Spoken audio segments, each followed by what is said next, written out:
YG gives us but a glimpse into his crazy life with his debut studio album, YG My Crazy Life. YG is a rapper from Compton who has risen to prominence over the last few months with a string of successful singles. He brings us his debut album this week, finally giving us a definitive statement of who he is as a person and as an artist.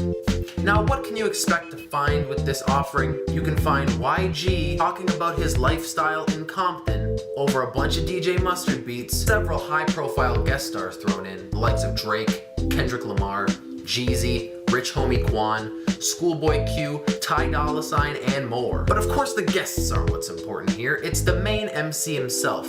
Well, I gotta say, I wasn't overly impressed with YG on this album. From his one-dimensional lyricism to his subpar flow and to the monotonous beats sprinkled throughout the album courtesy of DJ Mustard, who has a strange talent of making the most simplistic sounding instrumentals extremely catchy. Some pretty darn catchy songs. However, these songs lack the substance needed to truly make a lasting impact on the listener. The first track I want to talk about is the intro, BPT, and it definitely was a highlight from the album.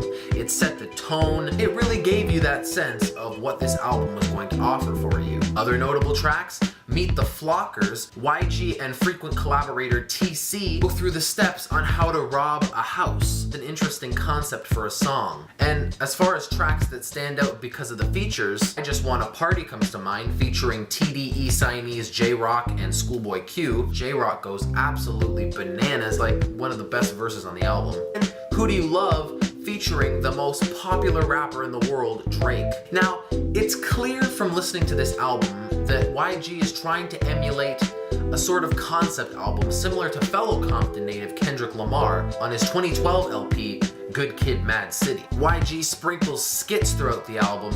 However, unlike Good Kid, Mad City, these skits are not interesting whatsoever and deliver very little to the overall effectiveness of the album. And unlike Kendrick, who actually appears on the track Really Be Smokin' and Drinkin', it was actually one of the more mediocre tracks on the album despite K-Dot's presence.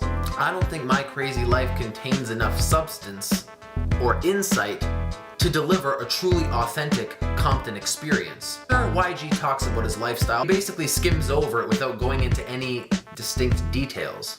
One more track I want to go over is the closer, Sorry Momma, featuring Taylor Gang's Ty Dolla $ign. The concept basically is he's apologizing to his mother for all of the mistakes he's made in the past, and basically telling her that those days are over and that they have a bright future to look forward to. Mix that with the soulful vocals from Ty Dolla $ign on the hook, and you get a decent closer to an overall just meh album. So overall, on a 1 to 10, I gotta give My Crazy Life a 4. I can't see myself ever listening to this again. If you've enjoyed YG's material in the past, or if you like the singles that came out prior to this album, I would definitely recommend you giving this a listen. But if you get tempted to slam your head into a wall every time you hear Mustard on the Beat Ho, I'd suggest you sit this one out.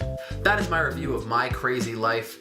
If you've listened to the album, please leave a comment down below. Also, let me know what I should review next. Follow the links above me or down below for more album reviews or to subscribe to the channel. My name is Janzen, and thank you very much for watching.